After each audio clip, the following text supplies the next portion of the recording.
Hidup TV mempersembahkan Oase Rohani Katolik yang dibawakan oleh para imam Keuskupan Agung Jakarta. Selamat menyaksikan.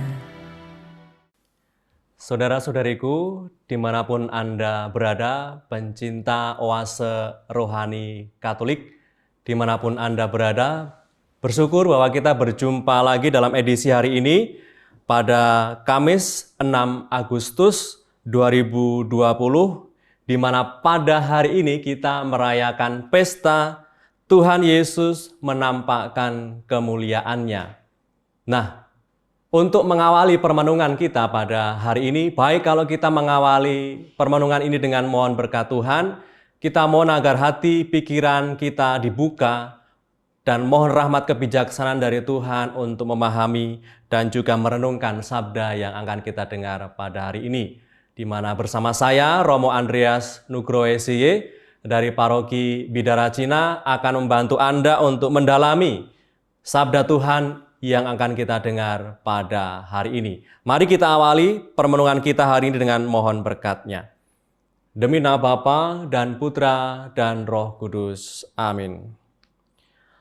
Allah Bapa yang Maha Kuasa dan Kekal, kemuliaan-Mu mengatasi langit dan bumi. Kerajaan-Mu takkan berakhir. Dimuliakanlah Engkau di atas segala-galanya. Semoga karena karya-Mu, kami selalu memuji dan memuliakan Engkau yang hidup dan berkuasa sepanjang segala masa. Amin. Demi nama Bapa dan Putra dan Roh Kudus. Amin. Antifon pembuka. Tiba-tiba turunlah awan yang terang menaungi mereka, dan dari dalam awan itu terdengar suara yang berkata, "Inilah anak yang kukasihi, kepadanya aku berkenan, dengarkanlah dia." Bacaan pertama diambil dari Nubuat Daniel, bab 7 ayat 9 sampai 10, dilanjutkan ayat 13 sampai 14. Aku, Daniel, melihat tahta dipasang, lalu duduklah yang lanjut usianya. Pakaiannya putih seperti salju, dan rambutnya bersih seperti bulu domba. Tahtanya dari nyala api, roda-rodanya dari api yang berkobar-kobar. Suatu sungai api timbul dan mengalir dari hadapannya. Beribu-ribu melayani dia, beratus-ratus ribu berdiri di hadapannya, lalu duduklah majelis pengadilan dan dibukalah kitab-kitab. Aku terus melihat dalam penglihatan itu, tampak dari langit bersama awan gemawan seorang serupa anak manusia. Ia menghadap dia yang lanjut usianya itu, dan ia diantar ke hadapannya. Kepada dia yang serupa anak manusia itu diserahkan kekuasaan dan kemuliaan dan kekuasaan sebagai raja. Maka segala bangsa, suku, dan bahasa mengabdi kepadanya. Kekuasaannya kekal adanya dan kerajaannya tidak akan binasa. Demikianlah sabda Tuhan, syukur kepada Allah. Mazmur tanggapan dengan refren, segala bangsa bertepuk tanganlah, berpekiklah untuk Allah Raja semesta. Tuhan adalah Raja, biarlah bumi bersorak-sorai, biarlah banyak pulau bersuka cita, awan dan kekelaman ada di sekelilingnya, keadilan dan hukum adalah tumpuan tahtanya. Segala bangsa bertepuk tanganlah, berpekiklah untuk Allah Raja semesta. Gunung-gunung luluh laksana lilin di hadapan Tuhan, di hadapan Tuhan semesta alam. Langit memberitakan keadilannya, dan segala bangsa melihat kemuliaannya. Segala bangsa bertepuk tanganlah, berpekiklah untuk Allah Raja semesta. Sebab ya Tuhan, Engkaulah yang maha tinggi di atas seluruh bumi. Engkau sangat dimuliakan di atas segala dewata. Segala bangsa bertepuk tanganlah, berpegilah untuk Allah Raja semesta. Haleluya, haleluya. Inilah anak yang kukasihi, kepadanya lah aku berkenan, dengarkanlah dia. Haleluya, haleluya. Tuhan sertamu. Inilah Injil Yesus Kristus menurut Matius. Dimuliakanlah Tuhan. Sekali peristiwa, Yesus membawa Petrus, Yakobus, dan Yohanes saudaranya. Dan bersama-sama mereka ia naik ke sebuah gunung yang tinggi. Di situ mereka sendirian saja. Lalu Yesus berubah rupa di depan mata mereka, wajahnya bercahaya seperti matahari, dan pakaiannya menjadi putih bersinar seperti terang. Maka tampak kepada mereka Musa dan Elia sedang berbicara dengan Yesus. Kata Petrus kepada Yesus, "Tuhan, betapa bahagianya kami berada di tempat ini. Jika Engkau mau, biarlah kudirikan di sini 3 kemah, 1 untuk Engkau, 1 untuk Musa, dan 1 untuk Elia." Sementara Petrus berkata-kata begitu, tiba-tiba turunlah awan yang menerangi mereka. Dan dari dalam awan itu terdengar suara yang berkata, "Inilah anak yang kukasihi, kepadanyalah aku berkenan, dengarkanlah dia." Mendengar itu, tersungkurlah murid-murid Yesus dan mereka sangat ketakutan. Lalu Yesus datang kepada mereka. Ia menyentuh mereka sambil berkata, "Berdirilah, jangan takut." Dan ketika mengangkat kepala, mereka tidak melihat seorang pun kecuali Yesus seorang diri. Pada waktu mereka turun dari gunung, Yesus berpesan kepada mereka, "Jangan kamu ceritakan penglihatan itu kepada seorang pun, sebelum Anak Manusia dibangkitkan dari antara orang mati." Demikianlah Injil Tuhan, terpujilah Kristus. Nah, dari bacaan yang pertama tadi, kita sebenarnya bisa melihat di situ tentang nubuat Daniel akan kedatangan pribadi yang sangat penting dalam sejarah keselamatan manusia. Di mana dikisahkan tadi dalam kitab Daniel, dalam nubuatnya dikatakan bahwa aku Daniel, dengan berani Daniel mengatakan, "Aku Daniel mendapatkan penglihatan tentang anak manusia itu." Anak manusia ini tergenapi, sebutan anak manusia ini adalah sebutan mesianik, bahwa pada suatu masa akan datang seseorang yang memerintah dan kekuasaannya akan kekal abadi selamanya. Dan tadi dikisahkan dalam bacaan pertama, di mana Daniel melihat suatu penglihatan ada anak manusia yang kepadanya itu ada kuasa, diberikan kuasa, dan kemuliaan dan kekuasaannya itu kekal sampai selama-lamanya.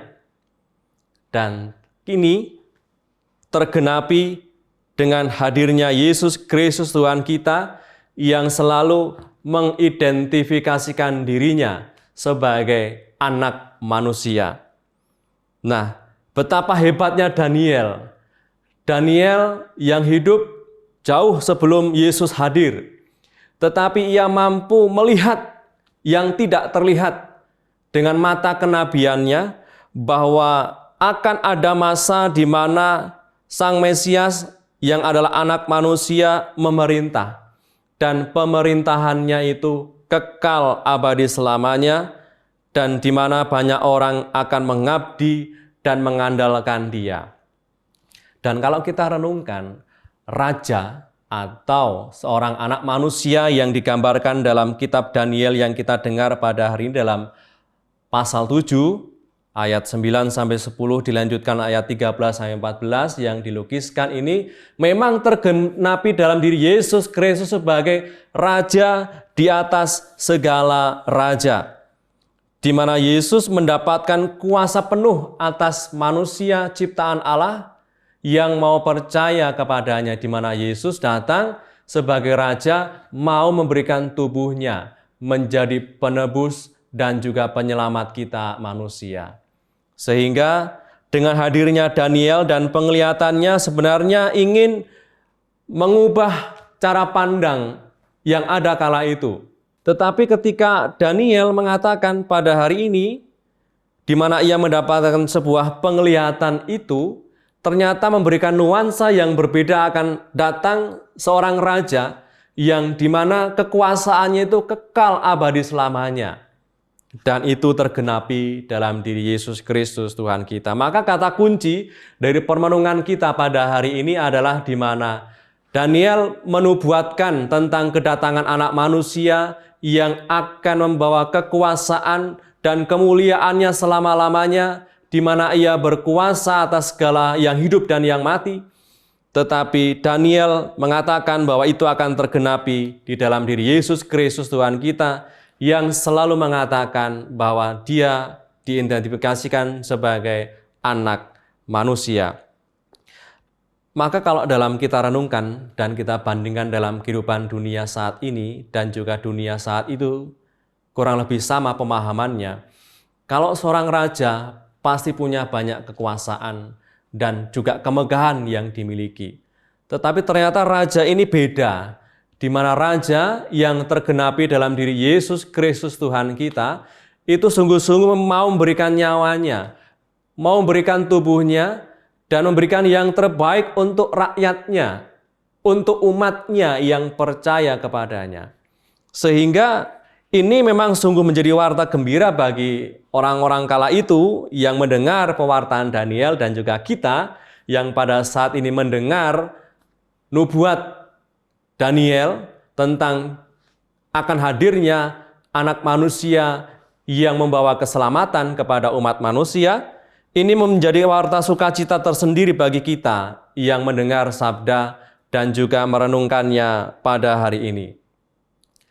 Betapa bahagianya umat pada saat itu yang mendengar nubuat Daniel yang sedang mengalami situasi yang tidak mudah, tetapi ketika mereka mendengar nubuat Daniel, segalanya itu tergenapi dalam diri dan dalam diri Yesus Kristus Tuhan kita, di mana kekuasaannya itu sungguh-sungguh meraja dan sungguh-sungguh mendapatkan tempat di hati umat ketika kala itu mendengar penglihatan, mendengar warta yang didasarkan pada sebuah penglihatan yang dialami oleh Daniel sendiri. Dan itu disampaikan kepada kita. Di mana tadi dilukiskan dengan sangat indah dalam ayat 14 misalnya. Kita coba lihat ini dalam ayat yang ke-14 di sini dikatakan bahwa lalu diberikan kepadanya ini adalah anak manusia, kekuasaan dan kemuliaan dan kekuasaan sebagai raja.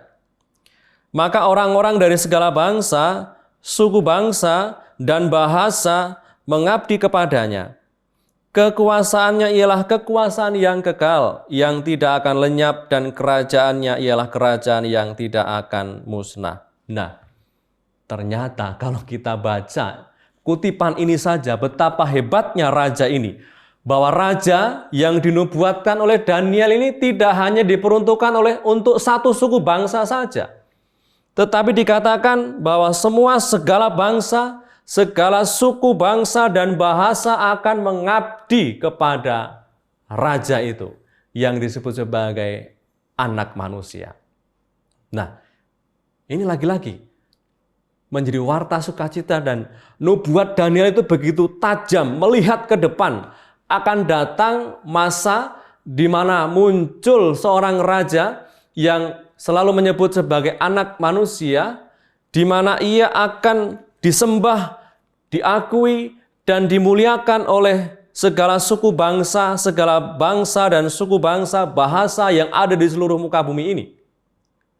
Maka ini adalah warta sukacita yang ada kala itu.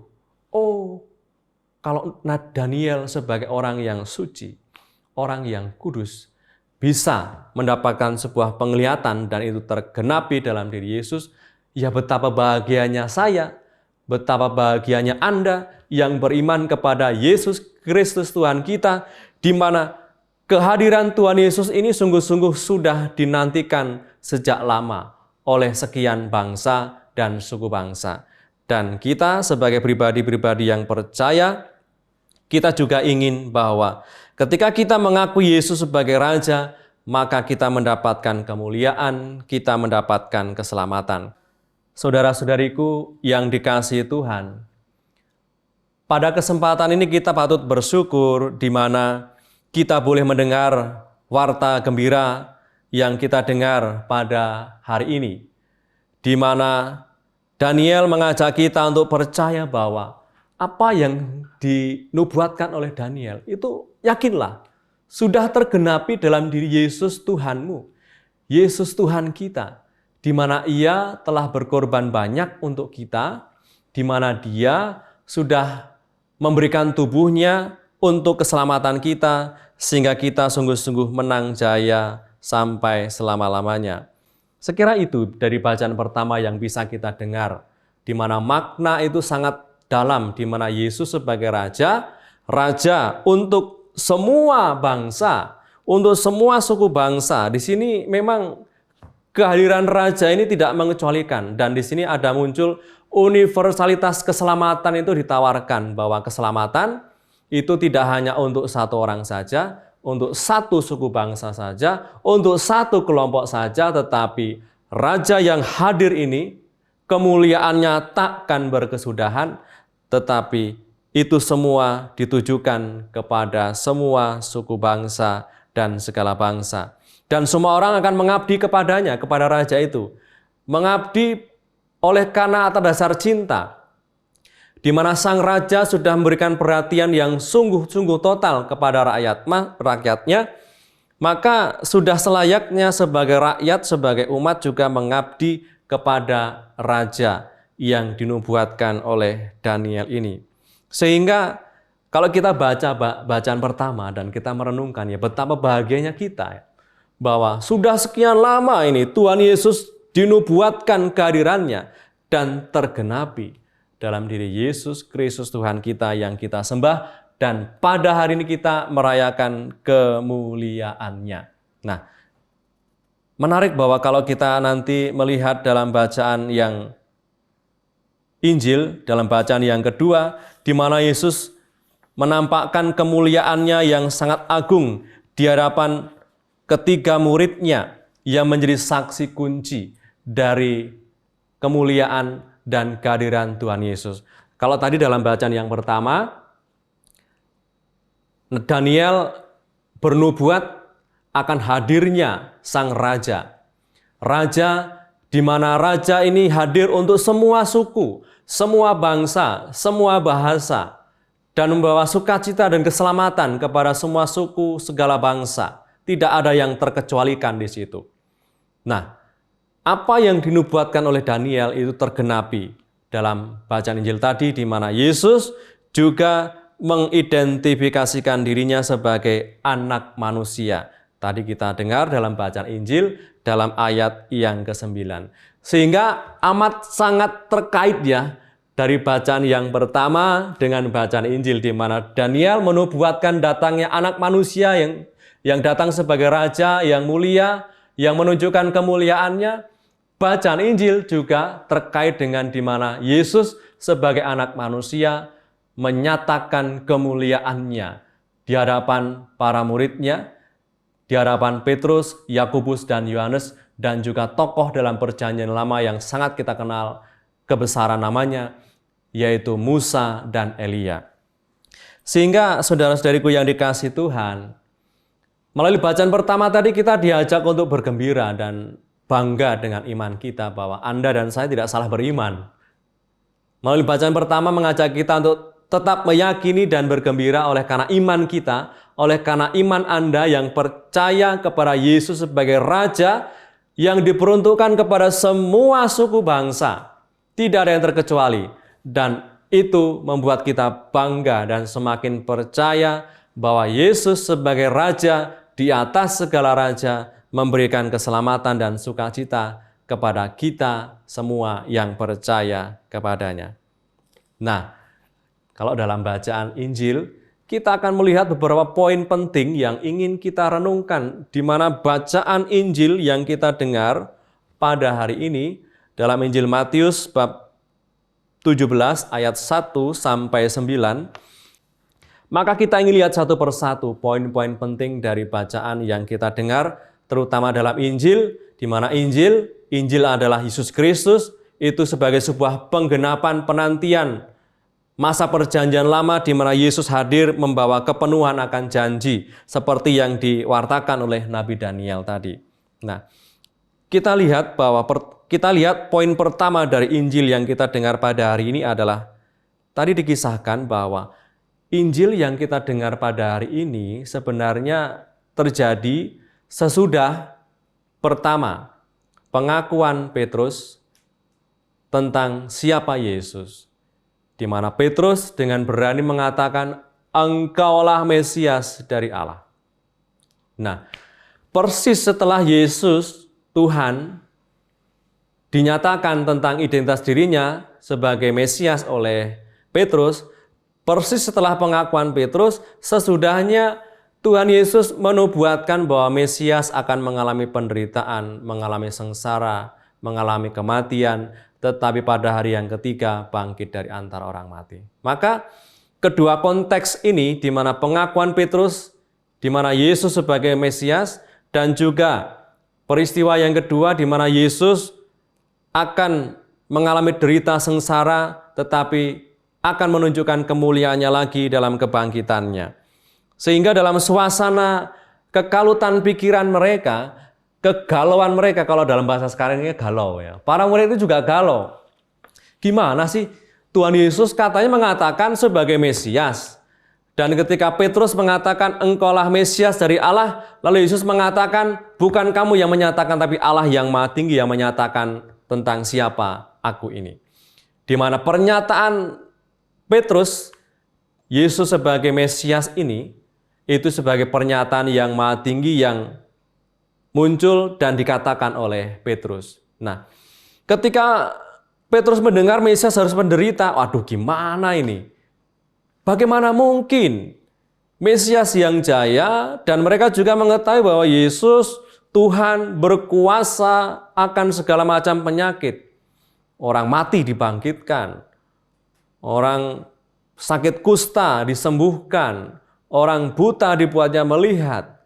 Maka saya yakin bahwa pada kala itu Yesus sudah banyak pengikut, banyak orang yang kagum, banyak orang yang percaya kepadanya, dan banyak orang yang mengaguminya, banyak yang mengikutinya.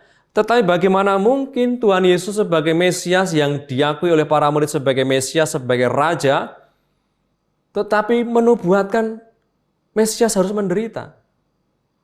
Tentu para murid bingung ini. Gimana Tuhan Yesus bisa mengatakan seperti itu? Mesias kok harus menderita? Karena memang kemesiasan yang muncul kala itu, Mesias adalah ingin memunculkan kembali kejayaan Raja Daud. Di mana kalau mereka memahami kejayaan seperti kemuliaan Raja Daud, maka Raja Mesias sebagai Raja akan mengumpulkan bala tentara, di mana banyak orang akan percaya kepadanya dan buat kerajaan dan seterusnya. Sama seperti kerajaan duniawi lainnya. Tetapi mengapa Tuhan Yesus, guru mereka, menubuatkan bahwa Mesias harus menderita? Maka mereka galau ini, mereka kalut, mereka takut, dan mereka bingung. Nah, dalam suasana kebingungan inilah mereka, yaitu ada Petrus, ada Yakobus, ada Yohanes, diajak oleh Tuhan Yesus untuk pergi ke atas gunung dan berdoa. Maka dari poin pertama ini, dalam suasana kebingungan mereka, dalam suasana kegundahan mereka, dalam suasana keraguan mereka, dalam suasana apa yang mereka harapkan tidak sesuai dengan keinginan mereka, tidak sesuai dengan kenyataannya, mereka diajak oleh Tuhan Yesus, yuk kita berdoa. Kita berdoa. Dan ketika mereka berdoa, disitulah mereka mendapatkan kekuatan dan kemuliaan Tuhan. Sehingga inilah yang suasana pertama di mana sebelum mereka melihat kemuliaan Tuhan, melihat keagungan Tuhan yang berubah rupa di hadapan mereka, situasinya seperti itu. Mereka sedang kacau batinnya. Mereka sedang galau. Mereka sedang cemas. Mereka bingung. Bagaimana ya? Kenapa Tuhan Yesus mengatakan di mana para murid sudah yakin terwakilkan oleh Petrus? Petrus mengatakan dengan sangat tegas, engkau adalah Mesias. Kok setelah itu Tuhan Yesus mengatakan Mesias harus menderita? Maka dalam suasana kebingungan ini, Tuhan Yesus ingin meyakinkan mereka, walaupun Mesias yang mereka pahami tidak seperti yang Tuhan Yesus pahami, tetapi Yesus ingin mengajak mereka untuk kembali meyakini bahwa kemuliaan yang diperoleh dengan cara yang berbeda itu ingin meyakinkan mereka bahwa Yesus Kristus adalah tetap Tuhan yang jaya, yang mulia. Sehingga dari poin yang pertama ini kita bisa diajak untuk melihat di sini bahwa sama seperti Tuhan Yesus mengajak para murid yang sedang galau, yang sedang kacau pikirannya untuk berdoa, maka ini juga bisa menjadi ajakan bagi kita semua, bagi Anda semua, yang mungkin sudah mengalami kecemasan, ketakutan, apa yang diharapkan tidak sesuai dengan kenyataannya. Kita diajak sama seperti pengalaman para murid ini, di mana Tuhan Yesus mengajak para murid untuk berdoa. Maka ini juga bisa menjadi permenungan bagi kita bahwa kalau kita punya masalah, kalau kita punya kekalutan dan punya ketakutan, kita diajak untuk berani datang kepada Tuhan dan mohon kekuatannya. Sehingga kita diajak bukan untuk menunggu. Kita diajak bukan menunggu tenang dulu, bukan menunggu tanpa masalah dulu, bukan menunggu kesulitan reda dulu baru kita berdoa. Tetapi pengalaman para murid yang kita dengar pada hari ini mengajak kita untuk meyakini bahwa dalam segala hal yang sedang kita alami, yang sedang kita hadapi, yang sedang kita geluti, kita sampaikan kepada Tuhan dan berani datang kepadanya. Dan di saat itulah kita mendapatkan kekuatan, mendapatkan ketenangan. Sehingga bukan menunggu tenang dulu, bukan menunggu tanpa masalah dulu, tetapi pengalaman para murid yang kita dengar pada hari ini mengajak kita untuk berani datang dengan segala kecemasan kita, dengan segala keluh kesah kita, sehingga kita mendapatkan kekuatan di dalam doa itu. Sehingga itulah poin pertama yang kita renungkan pada hari ini, bahwa melalui sabda yang kita dengar pada hari ini, kita diajak untuk berani datang kepada Tuhan dengan segala kegelisahan, kecemasan, kegalauan, sama seperti para murid yang kala itu sebelum melihat dengan mata kepala sendiri kemuliaan Tuhan itu, mereka berani datang. Ketika kita mau berani datang kepada Tuhan, berarti kita juga mengizinkan Tuhan masuk ke dalam hidup kita dan memberikan kekuatan kepada kita. Hidup TV mempersembahkan Oase Rohani Katolik yang dibawakan oleh para imam Keuskupan Agung Jakarta. Selamat menyaksikan. Saudara-saudariku, sahabat pencinta dan juga pendengar Oase Rohani Katolik dimanapun Anda berada, kita lanjutkan sesi kedua ini, di mana tadi dalam sesi yang pertama, kita pertama merenungkan tentang nubuat Daniel. Di mana Daniel sebagai nabi besar kala itu dengan melihat jernih ke depan akan hadirnya sang raja. Dan tadi kita sudah membahas dan merenungkan secara singkat dalam bacaan Injil, di mana dalam bacaan Injil pada hari ini menjelaskan perayaan yang kita rayakan pada hari ini, yaitu Yesus menunjukkan kemuliaannya. Di mana pada hari ini kita merayakan pesta Yesus menampakkan kemuliaannya. Maka poin pertama yang kita renungkan dalam bacaan Injil ini adalah di mana ketika para murid sedang takut, ketika para murid sedang cemas, mereka berani mengiyakan tawaran Tuhan untuk mau berdoa dan datang kepadanya. Dan mereka, ketika mereka rendah hati dan menanggapi tawaran Tuhan itu, mereka mendapatkan kemuliaan ketika bersama dengan Tuhan. Nah, lalu poin kedua yang bisa kita renungkan pada hari ini, di mana selain dalam poin yang pertama yang sudah saya sampaikan tadi, dalam poin yang kedua adalah di mana tadi dikisahkan, pada hari ini kan kita merayakan pesta Yesus menampakkan kemuliaannya, atau bahasa kerennya itu transfigurasi. Di mana Yesus, Tuhan, setelah pengakuan Petrus sebagai Mesias, dan setelah Yesus menubuatkan Mesias harus mengalami penderitaan sengsara wafat, tetapi bangkit pada hari yang ketiga, sesudahnya Yesus Tuhan menampakkan kemuliaan kepada ketiga murid yang dikasihinya itu. Maka dikisahkan tadi dalam bacaan Injil, dikatakan konteksnya adalah 6 hari. 6 hari kemudian setelah peristiwa apa sebenarnya? Tadi dikatakan dalam bacaan Injil, sesudah 6 hari. Nah, 6 hari dikatakan ini adalah setelah peristiwa Petrus mengakui Yesus sebagai Mesias, sebagai anak Allah yang hidup. Sehingga konteks Injil yang kita dengarkan pada hari ini sebenarnya sudah saya sampaikan tadi bahwa setidaknya ada 2 konteks sebelum Yesus menampakkan kemuliaan di hadapan mereka, yaitu pengakuan Petrus, dan yang kedua adalah ketika sesudah Yesus memberitahukan bahwa Yesus akan menderita sengsara wafat, tetapi pada hari yang ketiga bangkit dari antara orang mati.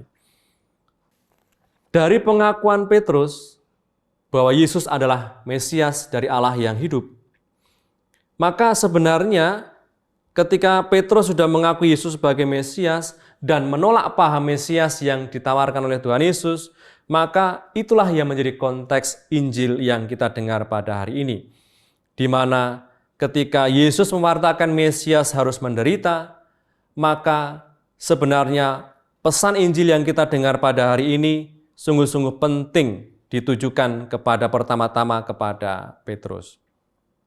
Karena Petrus mengatakan bahwa ketika melihat Yesus mulia dan menampakkan kemuliaannya di atas gunung, Petrus mengatakannya, ini Mesias yang saya idam-idamkan, yang saya cita-citakan, yang saya pikirkan. Mesias itu harus seperti itu, harus menunjukkan kemuliaannya, harus menunjukkan keagungan dan kegagahannya, menunjukkan kilau kemuliaannya, bahkan ada muncul Nabi Musa dan Elia di situ. Nah, ini Mesias yang saya idam-idamkan. Maka, tetapi dari pesan Injil yang kita dengar pada hari ini, terutama dalam ayat yang kelima dikatakan di situ bahwa sebenarnya pesan ini ditujukan pertama-tama kepada Petrus. Mengapa kepada Petrus? Karena Petrus yang pertama kali memunculkan dan dengan tegas mengatakan engkau adalah Mesias dari Allah yang hidup. Maka kita baca lagi dalam ayat yang kelima tadi. Tiba-tiba sedang ia berkata-kata, turunlah awan yang terang menaungi mereka. Dan dari dalam awan itu terdengar suara yang berkata, inilah anak yang kukasihi, kepadanyalah aku berkenan, dengarkanlah dia. Nah, ini penting ini. Kata-kata dengarkanlah dia ini sebenarnya pesan penting yang ditujukan kepada Petrus. Yang pada awalnya ia menolak paham Mesias yang ditawarkan oleh Tuhan Yesus. Menurut Petrus, Mesias itu harus jaya, harus seperti Raja Daud yang punya tentara, yang punya kerajaan megah, yang punya kemewahan, yang punya bala tentara pasukan, ditakuti banyak orang. Seperti itu Mesias menurut paham Petrus. Tetapi Yesus mengatakan Mesias tidak seperti itu. Mesias datang sebagaimana diimani dan sebagaimana ditujukan oleh Yesus. Mesias datang memberikan nyawanya dan tebusan bagi begitu banyak orang. Sehingga pesan pernyataan dari Allah yang Maha Tinggi dengan mengatakan, inilah anak yang kukasihi, kepadanya lah aku berkenan, dengarkanlah dia. Nah, kata-kata dengarkanlah dia ini pesan penting bagi Petrus, di mana Petrus diminta untuk mendengarkan Yesus Tuhan. Di mana Yesus Tuhan mengatakan Mesias memang harus mengalami derita, memang harus mengalami sengsara, memang harus mengalami kematian, tetapi pada hari yang ketiga ia menunjukkan kembali kemuliaannya. Sehingga penampakan kemuliaan Tuhan ini sebagai sebuah garansi, sebagai sebuah jaminan bahwa memang Mesias harus mengalami derita, sengsara, dan bahkan mengalami kematian, tetapi peristiwa-peristiwa manusiawi yang menurut secara manusiawi itu adalah peristiwa yang menakutkan, peristiwa yang rendah, peristiwa yang lemah, tetapi dalam peristiwa itu, baik itu sengsara, wafat, itu semua tidak mengurangi sedikit pun kemuliaan Tuhan. Maka seringkali kita memahami seperti tentara kala itu yang menyalibkan Yesus memahami, bukankah ketika Yesus masih hidup, ketika banyak yang mengaguminya, Yesus banyak melakukan berbagai macam mukjizat, tetapi ketika di atas salib, mengapa ia tidak berani, tidak menunjukkan kemuliaannya? Tetapi ketika tentara itu menusuk lambung Yesus, dan ketika Yesus wafat dan menyerahkan nyawanya kepada Allah yang Maha Tinggi, baru kepala pasukan itu sadar bahwa Yesus Kristus adalah Tuhan dan Raja. Maka apa yang didengar, apa yang dilihat oleh para murid Petrus, Yakobus, dan Yohanes kala itu, peristiwa yang sangat mulia di atas gunung, ini sebagai sebuah antisipasi juga, sebagai sebuah jaminan bahwa walaupun Yesus akan mengalami derita, tetapi kemuliaan Tuhan tidak berkurang sedikit pun. Walaupun nanti Tuhan Yesus harus mengalami diserahkan kepada tua-tua, imam kepala, mengalami derita sakit karena didera oleh begitu banyak tentara, akan mengalami kematian, tetapi itu semua tidak mengurangi sedikit pun kemuliaan Tuhan. Sehingga dari bacaan yang Injil yang kita dengar pada hari ini, peristiwa di mana Yesus menampakkan kemuliaannya, ini adalah pesan penting bagi Yesus, di mana Matius menegaskan bahwa Yesus adalah Mesias seperti yang direncanakan Allah. Bukan Mesias yang selama ini dibayangkan oleh manusia. Mesias yang diharapkan dan dibayangkan oleh manusia yang digambarkan seperti harapan Petrus tadi. Mesias itu harus jaya, punya kekuasaan, punya banyak tentara, punya banyak bawahan, punya banyak orang kepercayaan. Bukan itu, tetapi Mesias yang diharapkan adalah Mesias seperti yang direncanakan Tuhan, bukan Mesias seperti yang direncanakan Allah. Sehingga ini juga mengajak kita untuk meletakkan hidup kita di hadapan Tuhan. Sama seperti tadi pesan dalam Injil, dalam ayat yang kelima, inilah anak yang kukasihi, kepadanya lah aku berkenan, dengarkanlah dia. Ini adalah saat yang tidak mudah. Sama seperti Petrus yang mengalami saat yang tidak mudah ketika ia harus meluruskan paham yang selama ini dialami, yang selama ini diyakini. Mesias itu harus seperti ini. Tetapi Yesus mengatakan Mesias itu seperti yang direncanakan Allah. Mesias harus menderita, sengsara, tetapi pada hari yang ketiga bangkit dari antara orang mati dan membawa keselamatan kepada begitu banyak orang. Sehingga seringkali pengalaman Petrus ini juga menjadi pengalaman kita. Pengalaman para murid ini juga menjadi pengalaman kita. Di mana para murid mengalami dan meyakini Yesus sebagai Mesias. Mesias itu Mesias yang jaya seperti secara duniawi. Tetapi menurut Yesus seringkali Mesias yang dialami itu Mesias yang seperti ini. Maka dari poin kedua yang kita renungkan ini, sebenarnya kita diajak untuk berani meletakkan hidup kita kepada Tuhan. Kita ingin meletakkan hidup kita di hadapan Tuhan, kita ingin meletakkan hidup kita seturut dengan rencana Tuhan sendiri. Memang kita saat ini bisa merencanakan banyak hal. Bekerja maksimal untuk merencanakan masa depan yang cerah untuk keluarga dan untuk perkembangan pribadi. Kita bekerja, kita mempersiapkan banyak hal untuk keluarga dan pekerjaan, tetapi kita semua juga harus berani. Sama seperti Yesus, Tuhan mengajak para murid untuk berani meletakkan segala rencana, segala tujuan hidupnya kepada Tuhan. Memang kita bisa mempersiapkan ini dan itu, bisa mempunyai impian ini dan itu, tetapi kita diajak untuk menjadi seperti para murid, menjadi seperti Petrus, Yakobus, dan Yohanes, dan para murid yang lain, berani meletakkan hidup mereka dalam rencana Tuhan. Memang tidak mudah untuk mengubah mindset, untuk mengubah cara pandang yang sudah diyakini benar. Menurut Petrus, Mesias itu harus seperti ini. Tetapi Yesus mengatakan Mesias bukan seperti itu. Mesias datang untuk memberikan pelayanan dan penebusan bagi banyak orang.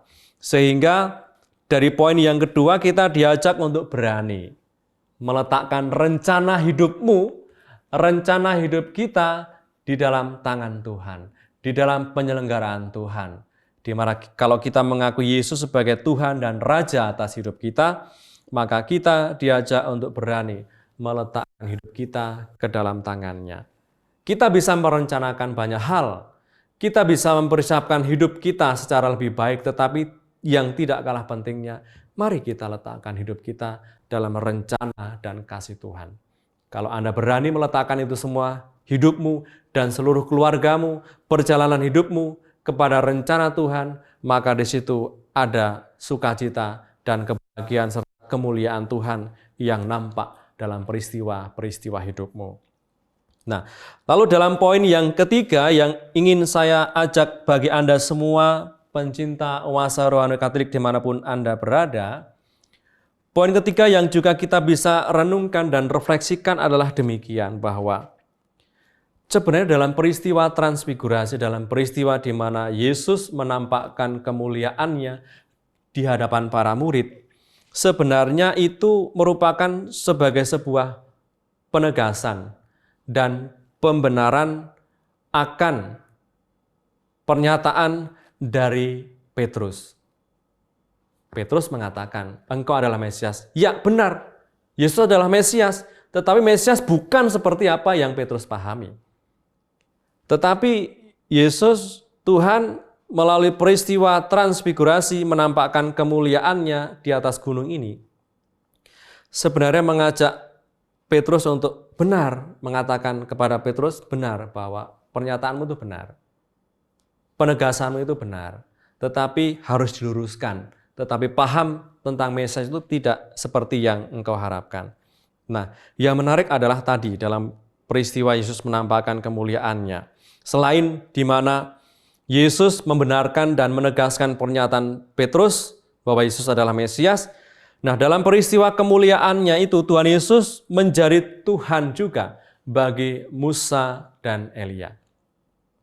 Di mana ketika Yesus menampakkan kemuliaannya, di situ muncul tokoh-tokoh penting dalam perjanjian lama. Musa, Anda kenal kan Nabi Musa? Musa ini adalah sebagai penerima hukum Taurat dan wakil dari perjanjian lama.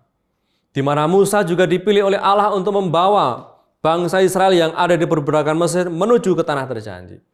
Musa ini tokoh penting di mana ia menerima 10 perintah Allah, menerima hukum Taurat di Gunung Sinai. Itu Musa. Lalu juga tadi ditampilkan ketika Yesus menampakkan kemuliaannya, selain Musa juga ada Elia. Elia ini adalah nabi terbesar yang mewakili nabi-nabi yang lain yang pernah ada sebelum Yesus.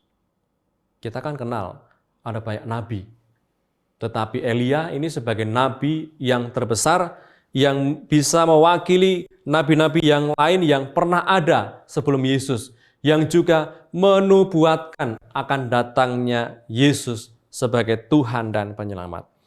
Sehingga kehadiran dua pribadi ini Tadi pribadi siapa? Musa dan Elia. Musa tadi sebagai penerima hukum Taurat dan Perjanjian Lama, dan Elia ini sebagai nabi terbesar yang mewakili hadirnya nabi-nabi yang pernah ada sebelum hadirnya Tuhan Yesus. Dengan hadirnya dua orang ini menunjukkan bahwa Yesus Kristus adalah, sekali lagi saya katakan, penggenapan dan juga pemenuhan akan penantian yang lama dalam Perjanjian Lama dan apa yang dinubuatkan oleh para nabi. Nah, hebat kan? Tadi dalam bacaan pertama, Nabi Daniel mengatakan akan datang Raja yang kemuliaan dan kekuasaannya tidak akan berkesudahan. Dan ketika Yesus Tuhan pada hari ini menampakkan kemuliaannya, hadirlah Musa dan Elia. Betapa hebatnya dan betapa mulianya masa itu, kala itu, ketika peristiwa Yesus menampakkan kemuliaannya, di mana dengan hadirnya dua pribadi ini, Musa dan Elia, sebenarnya sebagai sebuah penggenapan akan penantian yang sedemikian panjang, sebagai sebuah pemenuhan Perjanjian Lama dan apa yang sudah dinubuatkan oleh para nabi sejak lama. Dan sekarang tergenapi dengan hadirnya Yesus Kristus Tuhan kita, di mana Dia yang sungguh Allah dan sungguh manusia. Mereka sama-sama meyakini, kalau kita lihat ya, kisah di mana mereka berdua ini tokoh-tokoh besar, misalnya Musa. Musa ketika mendapatkan penampakan dan panggilan dari Allah Yahweh, itu dalam suara yang keras, dalam suara gemuruh badai, dan ada suara nyala api. Dan pada saat itu Musa menyadari bahwa yang menyatakan diri kepadanya adalah Allah yang Maha Tinggi. Nah, Elia berbeda lagi. Elia meyakini akan hadirnya Allah dan panggilan Allah itu dalam suasana angin yang sepoi-sepoi, yang mendayu-dayu, yang kala itu, pada saat itu Elia tidak menyadari bahwa itu hadirnya Allah yang Maha Tinggi. Tetapi akhirnya Elia menyadari dalam suasana angin yang sepoi-sepoi itu, angin yang lembut itu, hadirlah Allah yang Maha Tinggi. Nah, Musa sebagai pribadi yang terkenal kala itu dan besar namanya, mendapatkan penampakan mulia dari Allah ketika ada suara keras dari langit, ada gemuruh badai, dan hadirlah Allah. Tetapi Elia menyadari hadirnya Tuhan dalam penampakan yang angin sepoi-sepoi, dan Allah menyatakan diri di situ. Dan sekarang mereka, di mana mereka sama-sama pernah mengalami dan pernah mengenali hadirnya Tuhan dengan cara yang berbeda. Musa dengan cara angin yang badai yang keras, dan hadirlah Allah. Tetapi Elia mengalami dan mengenali hadirnya Tuhan dalam suasana angin yang sepoi-sepoi, di mana mereka punya pengalaman itu, mereka bisa mengenali hadirnya Tuhan dengan cara yang berbeda. Sekarang mereka juga mampu mengenali hadirnya Tuhan di dalam pribadi anak manusia, yaitu Yesus yang hadir sebagai manusia yang adalah Tuhan. Dan mereka tidak asing dengan hadirnya yang Maha Tinggi yang ada di hadapan mereka dalam sosok manusia, yaitu Yesus Kristus Tuhan kita. Maka betapa luar biasanya bacaan Injil yang kita dengar pada hari di mana Yesus Tuhan yang Anda percayai, yang kita percayai, sebagai penggenapan, sebagai pemenuhan apa yang sudah dinantikan sejak zaman Perjanjian Lama dan dinubuatkan oleh para nabi. Dan sekarang mereka mengenali Musa dan Elia pernah punya pengalaman disentuh oleh Tuhan, punya pengalaman dipanggil oleh Tuhan, punya pengalaman melihat Tuhan Allah menyentuh dan memanggil mereka. Sekarang mereka dalam peristiwa transfigurasi ini, mereka mengenali, mereka meyakini hadirnya Tuhan yang Maha Tinggi ada dalam pribadi Yesus Kristus Tuhan kita. Maka Dari peristiwa ini sebenarnya mengajak kita untuk kembali berani percaya dan juga membenarkan iman kita bahwa Yesus Kristus adalah Tuhan yang sudah dinantikan sekian lama, sekian generasi sebelumnya.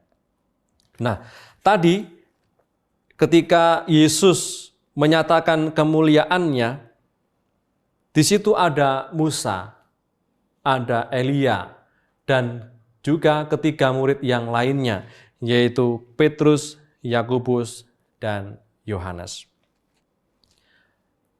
Ada tradisi bahwa, ini tradisi dalam perjanjian lama, bahwa dibutuhkan minimal 2 atau 3 saksi untuk meyakinkan bahwa peristiwa yang terjadi itu benar adanya. Misalnya kita baca dalam kitab Ulangan bab 19 ayat 15. Satu orang saksi saja tidak dapat menggugat seseorang mengenai perkara kesalahan apapun atau dosa apapun yang mungkin dilakukannya. Baru atas keterangan 2 atau 3 orang saksi, perkara itu tidak disangsikan. Kita bisa baca dalam kitab Ulangan bab 19 ayat 15. Nah, pada hari ini, ketika kita mendengar peristiwa Yesus menampakkan kemuliaannya, itu di hadapan siapa tadi? Musa. 1. Elia. Ya. Lalu siapa lagi? Petrus, Yakobus, dan Yohanes. Nah, 5 orang. Tadi dikatakan bahwa saksi peristiwa mulia di mana Yesus menampakkan kemuliaannya, tadi dikatakan ada 2 orang wakil dari perjanjian lama, yaitu Musa dan Elia. Lalu 3 orang wakil dari perjanjian baru, yaitu Petrus, Yakobus, dan Yohanes. Dengan demikian, mau menegaskan dan meyakinkan kita semua bahwa Yesus Kristus kala itu memang sungguh-sungguh menampakkan kemuliaannya dan ingin menyatakan bahwa Yesus adalah sungguh Allah dan sungguh manusia. Itu adalah peristiwa yang benar adanya. Karena apa? Saksinya tidak hanya 3, tapi 5. Musa, Elia, Petrus, Yakobus, Yohanes.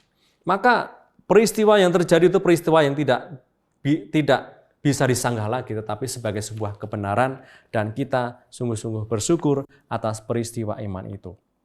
Nah, saudara-saudariku yang dikasihi Tuhan, dari poin ketiga yang bisa kita renungkan di sini adalah mari kita belajar untuk percaya kepada Yesus sebagai sebuah penggenapan dan perjanjian akan perjanjian lama dan juga nubuat para nabi, dan kita berani untuk semakin percaya, semakin menaruh perhatian kita kepada Yesus yang sudah dinantikan kehadirannya oleh begitu banyak orang. Sehingga dari peristiwa ini, peristiwa transfigurasi yang dialami oleh para muridnya, kita diajak untuk meyakini dan juga mengenali hadirnya Tuhan di dalam hidup kita. Sama seperti tadi bahwa Musa dan Elia sama-sama mengenali Tuhan Allah dengan cara yang berbeda. Musa mengenali hadirnya Tuhan Allah dalam suara angin keras, tetapi Elia mengenali hadirnya Tuhan Allah dalam suasana angin yang sepoi-sepoi. Maka kita juga diajak untuk berani dan mampu mengenali hadirnya Tuhan di dalam hidup kita, terutama dalam peristiwa yang kita rayakan, dalam peristiwa Ekaristi, perayaan Ekaristi. Kita bisa mengenali hadirnya Tuhan di situ, di mana Yesus Tuhan hadir secara utuh, secara penuh dalam perayaan Ekaristi yang dirayakan oleh kita semua yang beriman. Sehingga setiap kali kita merayakan Ekaristi, kita yakin di situ Tuhan Yesus menyatakan kemuliaannya kepada kita, di mana Yesus menyatakan kemuliaannya walaupun dinyatakan dalam kesederhanaan roti, dalam rupa roti dan anggur. Tetapi di situ kita meyakini bahwa dalam rupa roti kecil itu, kita meyakini hadirnya Tuhan Yesus secara utuh dan penuh. Maka ketika Anda semua antri, ketika komuni antri ke depan untuk menerima sambut komuni suci, ketika imam atau prodiakon mengatakan tubuh Kristus, Anda mengatakan amin. Yes, I am. Ya, saya yakin bahwa yang saya terima ini adalah Tuhan Yesus. Maka ini juga mengajak kita untuk berani percaya bahwa sama seperti Musa dan Elia bisa mengenali hadirnya Tuhan, maka kita juga diajak untuk bisa dan mampu mengenali Tuhan di dalam keseharian kita, di dalam pekerjaan kita, dan terutama dalam perayaan Ekaristi yang kita rayakan, kita sungguh-sungguh yakin bahwa dalam diri imam yang merayakan Ekaristi itu hadirlah Tuhan Yesus yang menyapa kita dengan sabdanya dan menguatkan kita dengan tubuhnya yang kita sambut. Maka ketika kita merayakan Ekaristi, kita juga tidak hanya ada dalam suasana kemuliaan Tuhan itu, tetapi setelah kita merayakan Ekaristi, kita diajak seperti para murid untuk turun gunung.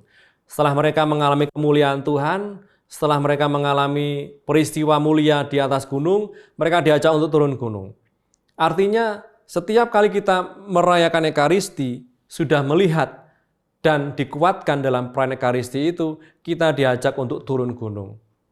Turun ke dalam realitas hidup kita, di mana setiap kali perayaan Ekaristi usai, imam akan mengatakan, mari pergi, kita semua diutus. Maka itu semua sebagai utusan, kita sebagai utusan diajak untuk men-sharingkan, membagikan pengalaman yang sudah kita lihat, yang sudah kita rasakan dalam Ekaristi, di mana dalam Ekaristi kita mengenali hadirnya Tuhan. Mengenali hadirnya Yesus Tuhan yang menyapa dan menguatkan kita lewat sabda dan juga lewat tubuhnya yang kita sambut dalam komuni suci. Maka melalui sabda yang kita renungkan pada hari ini, dalam pesta Yesus menampakkan kemuliaannya, mengajak kita untuk merenungkan poin-poin penting tadi, bahwa kita sebagai umat beriman diajak untuk berani percaya dan menaruh diri kita ke dalam tangan Tuhan. Meletakkan hidup kita ke dalam kuasa kasih Tuhan.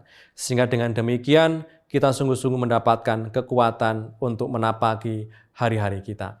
Oleh karena itu marilah kita akhiri permenungan kita pada hari ini dengan mohon berkat-Nya agar pertama kita diajak untuk bisa kita mendapatkan kekuatan untuk bisa mengenali hadirnya Tuhan di dalam kehidupan kita. Sama seperti tadi Musa dan Elia mampu mengenali hadirnya Tuhan, maka kita diajak untuk bisa mengenali hadirnya Tuhan dan mendapatkan kekuatan dalam hidup kita. Mari kita berdoa.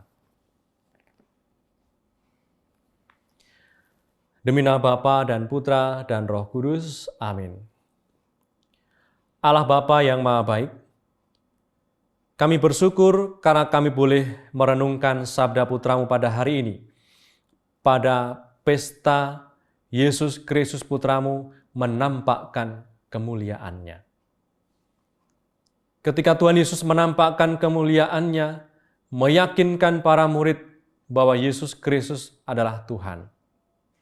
Dan meyakinkan mereka bahwa Yesus Tuhan juga meyakinkan mereka bahwa walaupun Yesus sebagai anak manusia harus mengalami derita dan sengsara, mereka diajak untuk tetap yakin dan percaya bahwa penderitaan dan sengsara yang akan dialami oleh Tuhan tidak mengurangi sedikit pun kemuliaan Tuhan.